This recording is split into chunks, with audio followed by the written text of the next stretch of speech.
Vamos de nuevo.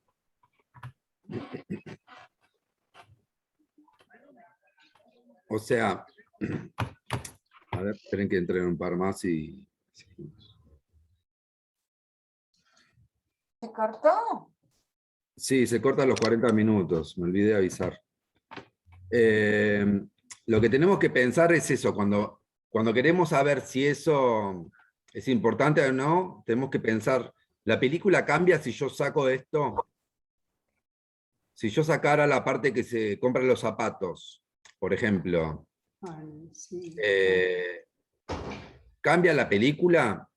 Fíjense que en un momento él se enoja porque el tipo le pisa los zapatos.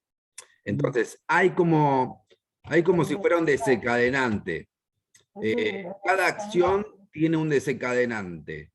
Yo podría haber sacado la parte que él le chifla a las chicas, tal vez.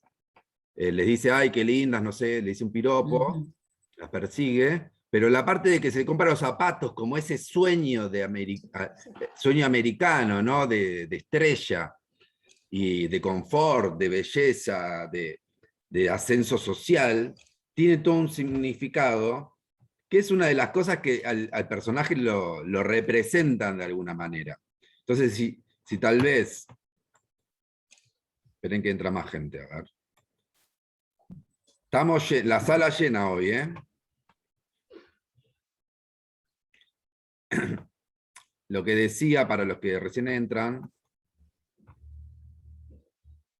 es que cuando pensemos, queremos sacar una escena, o decimos esta es catalítica o es nuclear, lo que tenemos que pensar es saco esta escena, la película queda igual. Si saco la escena de los zapatos, la película cambiaría en el sentido de que el personaje ese está representado por ese deseo de tener como ese cambio en su estética, le da como todo una impronta al personaje, que lo pinta como es, ¿no? Con este deseo de ascenso social, de pertenecer, y que es lo que después termina detonando, digamos, de alguna manera, que mata al personaje porque le pisa los zapatos.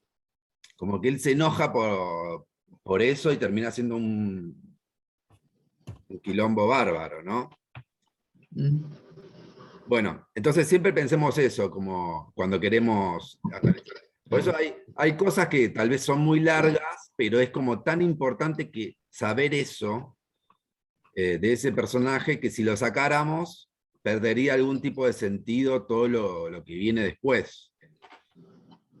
Por eso las escenas tienen como una implicancia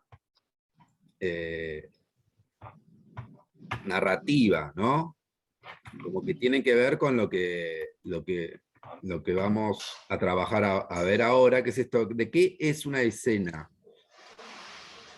O sea, una película está formada por varias escenas. Esas escenas... A ver, apaguen los micrófonos un cachito. Mientras explico esto, si alguien quiere comentar algo, lo prende y me dice. Entonces, el filme está formado por varias escenas. Varias escenas, a la vez, forman una secuencia dramática. Es como lo que decíamos el otro día, ¿no? Como que una escena puede contener una secuencia, ¿no? Y una secuencia puede ser toda una escena. Ahora lo vamos a explicar mejor. O sea, las escenas son acciones continuas, dentro de un espacio y de un tiempo. Cuando yo cambio, ¿se acuerda que hablábamos del plano? Que cuando cortábamos el plano, lo que sucedía era que podía haber varios planos en una escena, ¿no? Pero digamos, o sea, una escena puede estar construida por varios planos o por un plano. Y una escena, lo que tiene como... O sea, lo que separa una escena de otra es que cambia el tiempo o cambia el espacio. Cuando cambia por ejemplo, tenemos en la película, ¿no? Cuando están en el sótano y cuando están arriba o en otro piso, ¿no? Entonces, son dos escenas diferentes y que están ocurriendo en el mismo tiempo. Pero a la vez hay una escena que se sigue desarrollando como en paralelo, o sea, es como si hubiera dos conversaciones, ¿no? Y como que están intercalados los planos de esa escena construyendo este montaje como paralelo de dos escenas diferentes. Vamos a seguir con esto y ahora es un poco para que lo entiendan.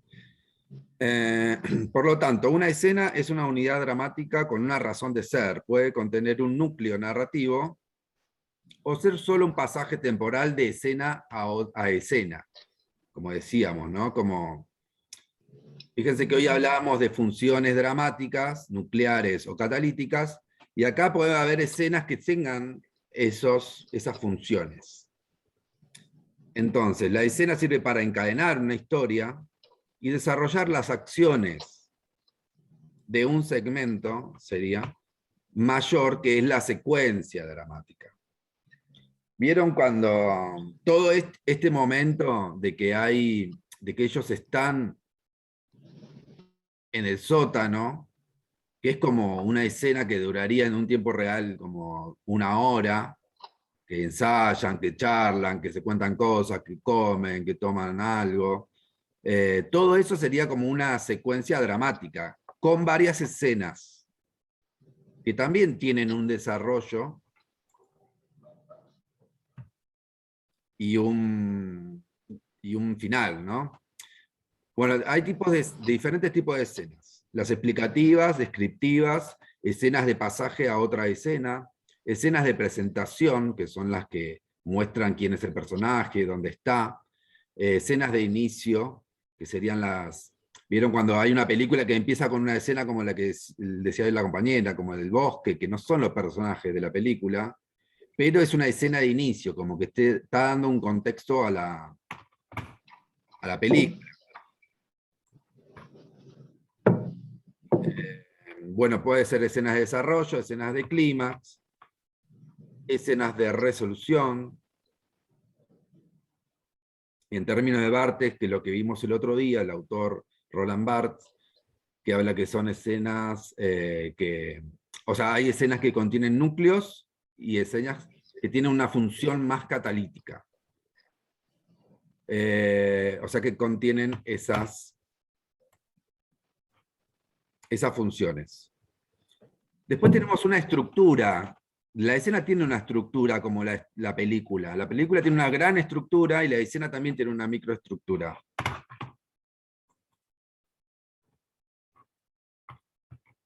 ¿No? Entonces, tenemos un comienzo, la escena, ¿no? Estamos hablando.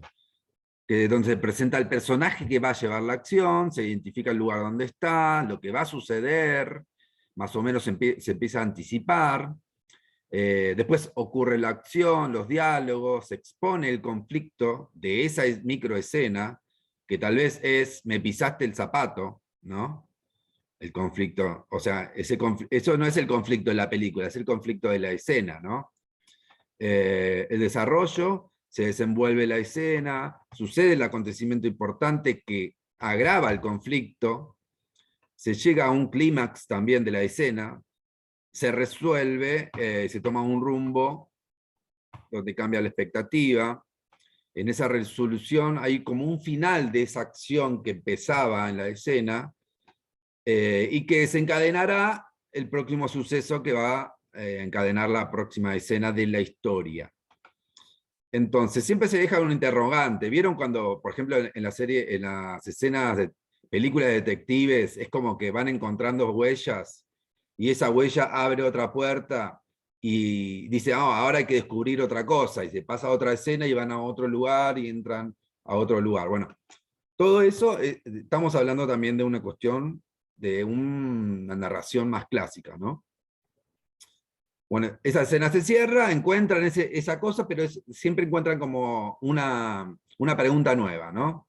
Por ejemplo esto, un maestro entra a un aula, expone su tema, discute con un alumno, se confrontan, termina la clase, el profesor sale del aula y sigue con otra escena, ¿no? Que va, no sé, a su casa o lo que sea. Tenemos un modo de esto de articular escenas paralelas, que sería esto de que mediante el montaje se cruzan dos o más escenas en paralelo, creando la ilusión de que están sucediendo en el mismo momento. Cuando nosotros vemos dos escenas como que se están cortando entre, o sea, y empieza una escena, corte, empieza la otra. Corte, vamos al desarrollo de la primera escena, corte, vamos al desarrollo de la segunda. Y así como se van intercalando los diferentes momentos de la escena, y van avanzando las escenas hasta que terminan, y después se pasa a otra escena que tal vez no es, no son dos escenas paralelas, tal vez fue un recurso narrativo de ese momento de la película. No toda la película tendría que estar sujeta a ese mecanismo después, puede ser un momento. Otra forma sería de esta de la pantalla dividida en dos o más partes. Vieron que ocurre muchas veces que vemos lo que hacen tres personajes a la vez. Y eso también da la ilusión de que están sucediendo en el mismo instante. Entonces tenemos la composición de una escena, está formada la escena entonces por personajes que realizan una acción, diálogos, imágenes, sonidos, vestuario, escenario, utilería, movimientos del actor. Eso sería como si fuera la materialidad, ¿no? Como las cuestiones más materiales que hay en una escena, que tal vez también generan que cambie, porque por ahí cambia el vestuario y ya también cambia la escena, porque quiere decir que se cambió, que tuvo un momento que fue en un momento que no vimos tal vez, que ahora vamos a ver cómo se llama. La escena tiene un tiempo dramático, el tiempo que dura la acción dentro de la escena. Por ejemplo, es la escena que tenemos del sótano, que decimos, bueno, puede durar esa escena 1 hora. Nosotros vemos 15 minutos, ¿no? Entonces, el tiempo dramático sería lo que dura la acción. Y el tiempo narrativo sería como lo que, cómo está contado eso, ¿no? Lo que dura en la película, ¿no? Entonces, el tiempo narrativo va a tener un orden que puede ser lineal o no lineal. Sería cómo narro eso que sucede, que es el tiempo dramático. Ahí vamos a si me siguen, vamos a empezar a ver que, bueno, la película empieza a pensar algunas cuestiones de esto, ¿no? Después tenemos un elemento que tiene que ver con la supresión de un fragmento de la escena o de la acción, que se llama elipsis. Elipsis es un concepto que viene como de la dramaturgia, ¿no? Como de lo literario, ¿no? Cuando empezamos a contar, por ejemplo, un libro, por ejemplo, trata de una historia y después dice, bueno, 2 años después, un mes después, una semana después, bueno, todo ese que se cortó es un proceso que se llama elipsis. Lo vemos mucho en el cine, porque fíjense que el cine, cuando nace, que como les decía hoy, que era como una escena continua, después dicen, claro, pero si yo quiero grabar la llegada del presidente a tal lado, la película duraba 8 minutos, por ejemplo, ¿no? Entonces no podían grabar todo. Entonces iban grabando partecitas y se dieron cuenta después juntando esas partecitas, la acción se entendía igual. Entonces ahí nace la idea de elipsis, esta elipsis narrativa, y como el concepto de montaje. Como decir, no necesito ver todo lo que sucede, sino puedo sacar partecitas y armar esa idea de esa acción como si fuera una acción continua. Como que es como una ilusión óptica, ¿no? Que tiene un poder que tiene el cine. Entonces, el cine es un arte secuencial que se divide en planos, como habíamos visto la otra vez, en escenas, como acabamos de ver, y en secuencias, que es esto que decíamos, que son grandes bloques dramáticos. Estas partes se ordenan siguiendo un criterio en el montaje, creando así una temporalidad, que es esto que decían, me pareció lenta, me pareció que hablaba mucho, porque tenía que ver más con una cuestión de como que pareciera que están hablando como una escena teatral, ¿no? Como que es más continua la escena teatral. El cineasta, así como el dramaturgo y el novelista, elige elementos significativos de su historia y los ordena en una película. Por eso es como que no vemos todo lo que sucede, vemos lo que es importante, lo que significa algo para la historia importante. O sea, no se necesita mostrar todo para contar una historia. Elige qué mostrar y qué no mostrar, y el espectador después reconstruye la historia en su cabeza. O sea, nosotros vemos una ilusión de la historia de este personaje, de esta cantante de principios del siglo XX. No vemos la historia real. No es un documental de fragmentos de la vida real, sino es como una reconstrucción con pequeños momentos, ¿no? Y lo que decíamos hoy, lo que decíamos una compañera, creo que Claudia, que dijo que era como un pequeño pedacito de esa vida, ¿no? Como que la película busca esa sensación de que es un pedacito, es como una tarde, se centra en la tarde de grabación de ese disco eh, donde ocurre ese apoderamiento también, ¿no? Como del blanco de los derechos de las personas de color, ¿no? De los descendientes africanos.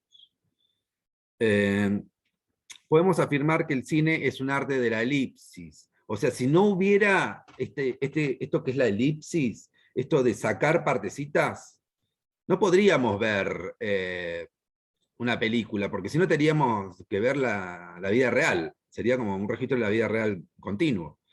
Entonces, nosotros tenemos un tiempo que es el tiempo que dura la película, que es 1 hora y media. En esa hora y media necesitamos un montón de elipsis, que es este mecanismo de sustracción, para que ocurra esta continuidad, esta ilusión de continuidad, sin tener que ver la vida en el tiempo real. Entonces, no tenemos que olvidar que una cosa es el tiempo real, que es lo que sucede en la realidad, lo que vivimos, y otra es el tiempo cinematográfico, que es el que reconstruimos en una película y que se puede alargar, acortar, ir hacia adelante e ir hacia atrás.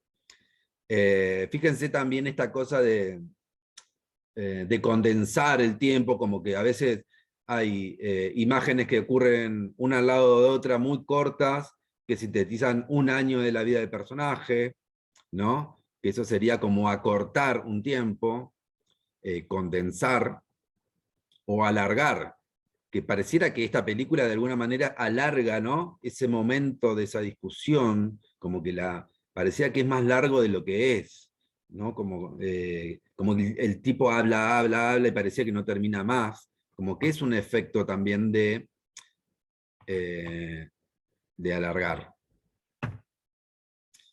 Por último tenemos el tiempo histórico, que es la época, ¿no? Es la época en la que transcurre la historia, y después el tiempo narrativo, que sería el orden que tiene la historia. Por ejemplo, bueno, el tiempo histórico sería 1930 por ahí, bueno, y todo lo que implica ese contexto, ¿no? El tiempo narrativo es el tiempo en el que está contada la historia, presente, pasado, futuro, se refiere a un punto de vista del narrador.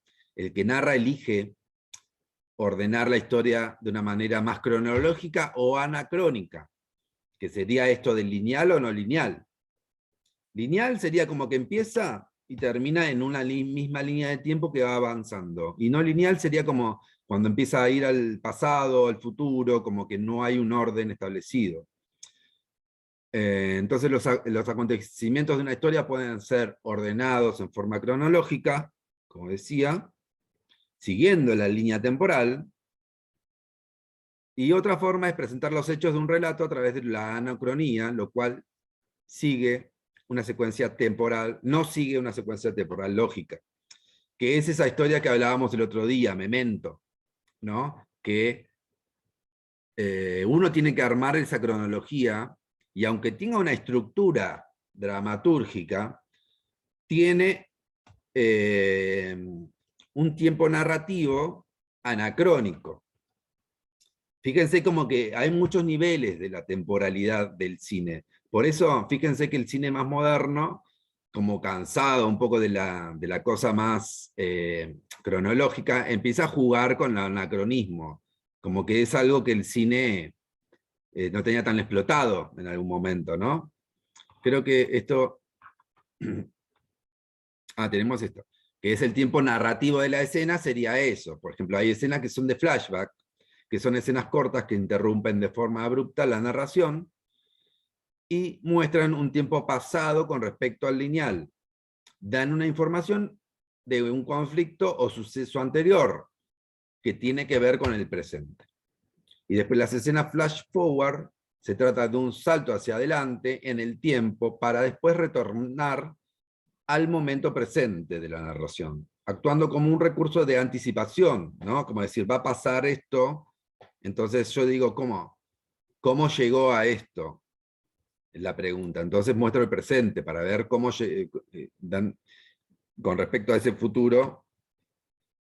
Esto es lo que le diferencia de la elipsis. La elipsis es como va avanzando, no es como una sustracción de cosas, sin, que no tienen tanto sentido, digamos. En cambio, el flash forward sí tiene un sentido con lo que está sucediendo. Y el flash forward siempre vuelve al presente o a la línea temporal de la trama principal, digámosle. Entonces,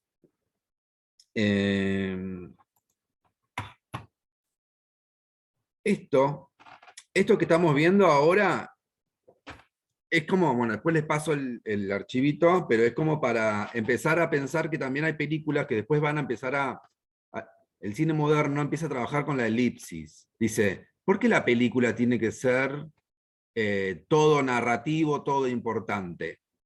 Entonces el cine moderno va a decir, yo quiero trabajar con las elipsis, con lo que no importa de la película. Lo que una película clásica, para lo que una película clásica es importante, para el cine moderno es lo obvio. Entonces empieza a hacer como a trabajar con las elipsis. Por eso vamos a ver después películas, o ya habrán visto películas y decís, no pasa nada. En esta película no pasa nada. O no avanza. O bueno, como esta que vimos hoy, ¿no? Que es un diálogo eterno y parece que sí, que no pasa nada, que es como, son personas hablando. Pero en esas personas hablando, algo está sucediendo. Hay pequeñas informaciones que van llevando el relato hacia adelante. Bueno, esto es como también para empezar a pensar en que, bueno, que el cine no es solo la historia, no es la historia lo que importa, sino es como esto que tiene que ver con el discurso, que es los modos de narrar.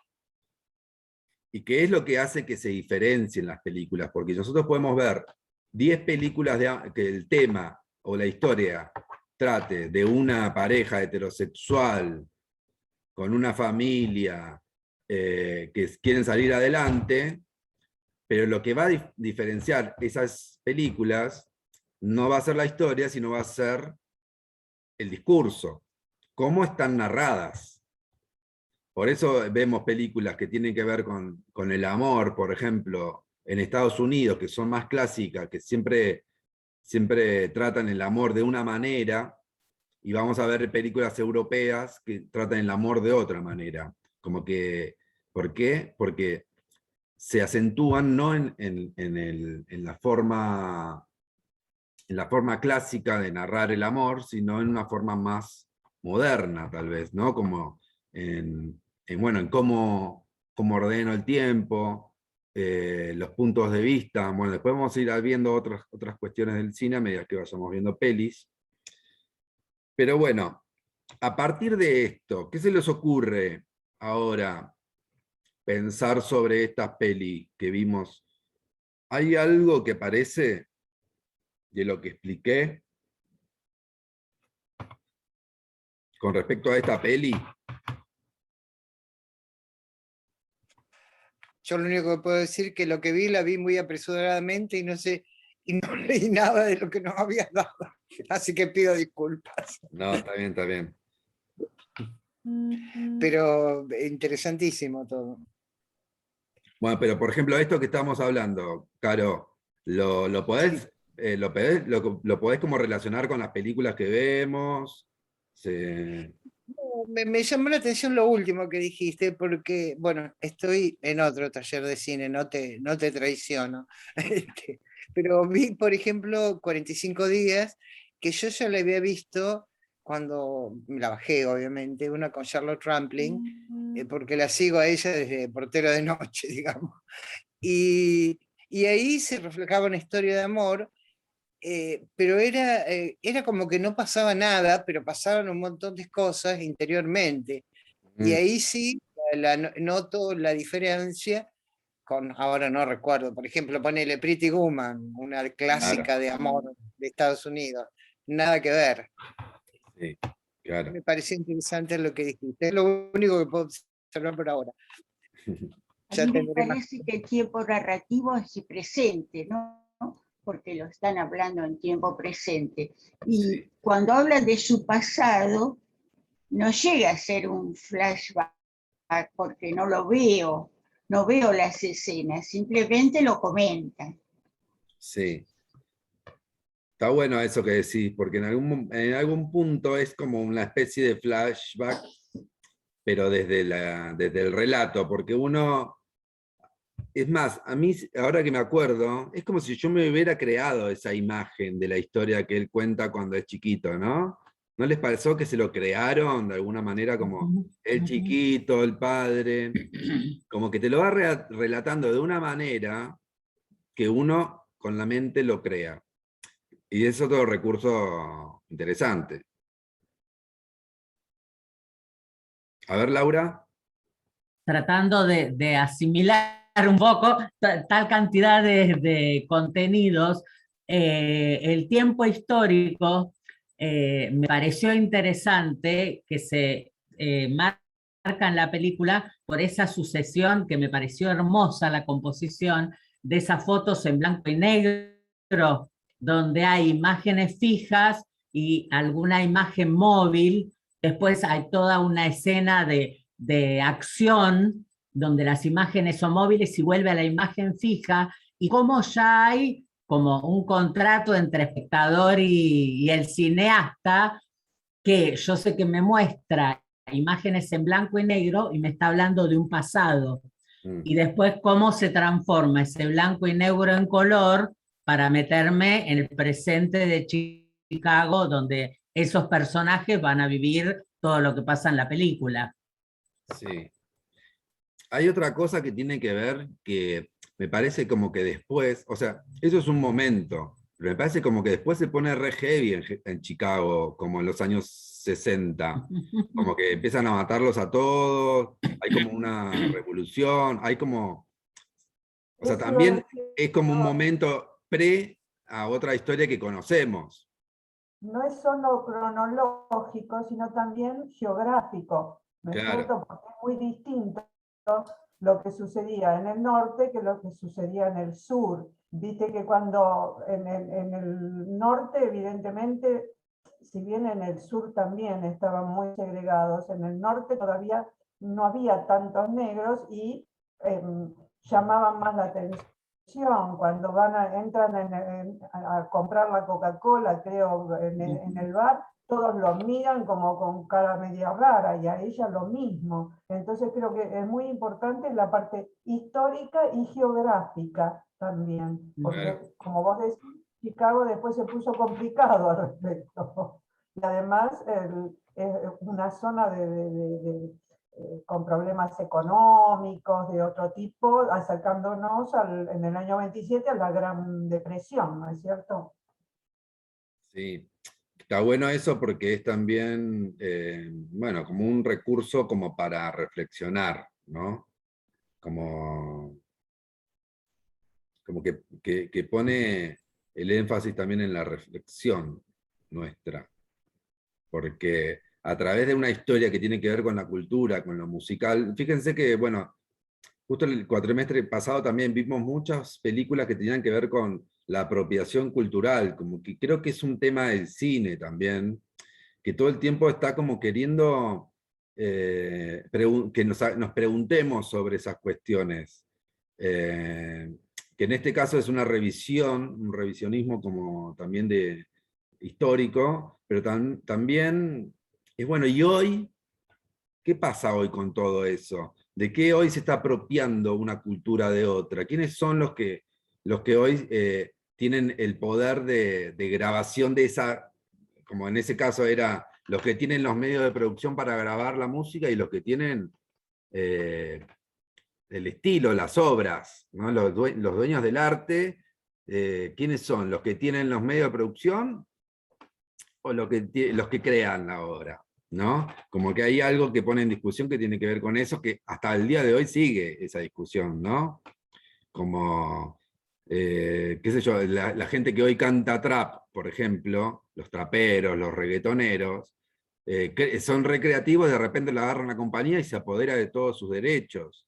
Como que sigue pasando eso, como que es como una cosa de la vida, ¿no? De la historia de la humanidad. Ah, ahí, Noemí, perdón.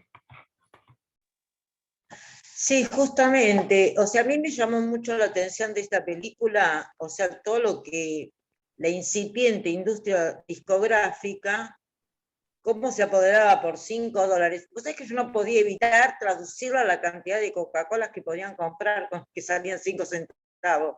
Y digo, ay, a ver, ¿cuánto está ganando esta mujer que le dieron $200 y los otros le daban 25? Y todo lo que lucharon porque al chico tartamudo le dieron los $25. Eso me llamó poderosamente la atención, y con lo que vos estás diciendo, viste, me acuerdo que, bueno, muchas cosas que se han repetido hasta el cansancio por televisión, que los actores que habían actuado estaban pidiendo por favor que les pagaran lo que les correspondía, creo que ahora se los pagan, por eso algunos programas ya lo sacaron.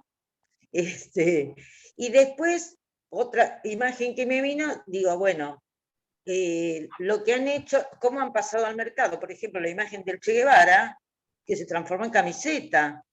Y entonces todo, viste, es todo un problema, esa apropiación cultural y desviarla para lo que convenga al mercado, al sistema.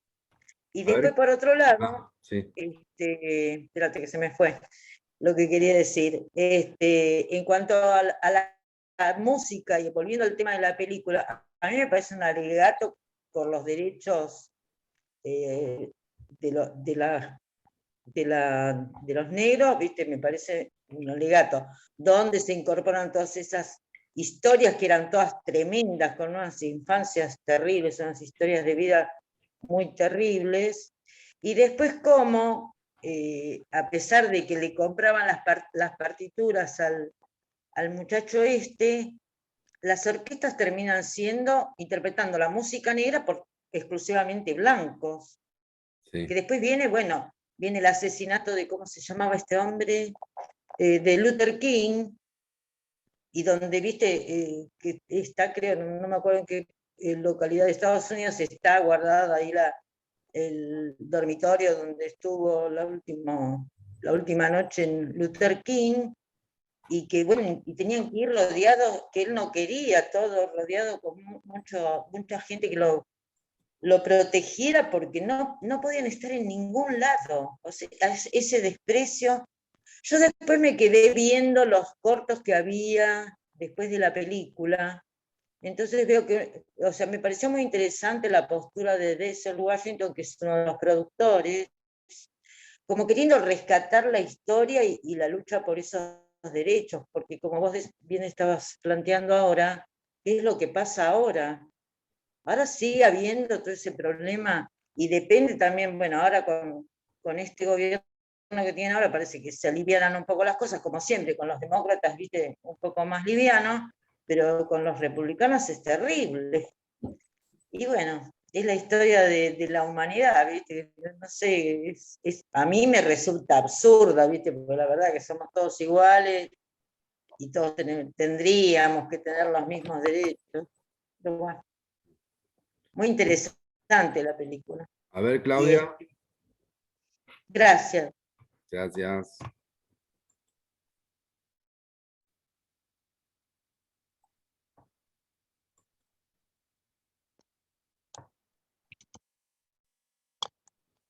No, a mí cuando habló Mónica de la entrada a ese lugar donde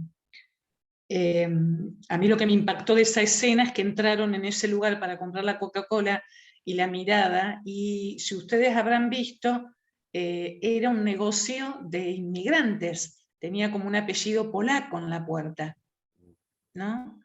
A mí me parece que esa escena no es... está hecha a propósito, también con toda esta temática del racismo, como los mismos inmigrantes que también han sido echados por distintas circunstancias de sus países y que llegaron a Estados Unidos fines de siglo o comienzos, también actúan de una manera racista, ¿no? Es increíble, ¿no? Yo vi eso, porque me llamó la atención de que el cartel de la entrada del negocio tenía un apellido que te digo, era polaco, ruso, no me preguntes qué era, ¿no? Y vos viste que cuando entraron tenían aspecto, ¿no? Y eran todos laburantes, no eran gente como la del hotel, ¿no? Que podía, Sí. la gente de la calle, que la despreciaba a Mae, ¿no? Sí, es como toda una cadena, ¿no? de desiguales contra desiguales, sin derechos contra sin derechos, como bueno. A ver, Laura, quedan unos minutos. No, continuando un poco con lo que dice Claudia, a mí también me llamó la atención lo mismo.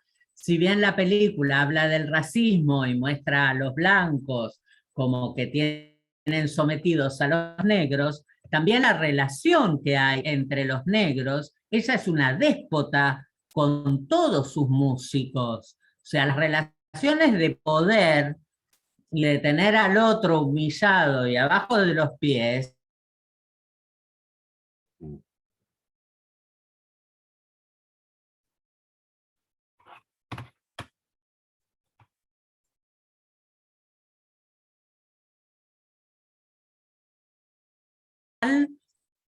Contra todos sus músicos, y al que quiere surgir, como este chico, el de la trompeta, más allá de la competencia por la chica, tampoco lo deja ni lo ayuda. Al único que ayuda es al de su familia. Al resto no le da una mano. Sí, es verdad. Además, Laura, y como vinimos trabajando durante tu cuatrimestre anterior, acá termina negro matando a negro. Como pobres vimos en otras oportunidades, pobres contra pobres, y acá es negro contra negro. Ese es el triste resultado. Sí. Hay algo que se repite y que es esto de como que, bueno, también esto de la escena final, ¿no? Como de los blancos como cantando sus canciones como a un ritmo que nada que ver. Como que es como qué destino, ¿no? Qué destino todo. Otro conflicto es la parte intuitiva de la música de ella Sí, con la del chico que ella estudió y sabe escribir música. sí, como la culturalización. Se va a cortar, volvemos Después, la última vez discurso y de la cerramos. religión, el discurso de la religión, ¿no? Sí, Que también. dijo él. Hay algo de Dios. Que Se era como corta y traído de los pelos. A ver, Ana, espera un cachito.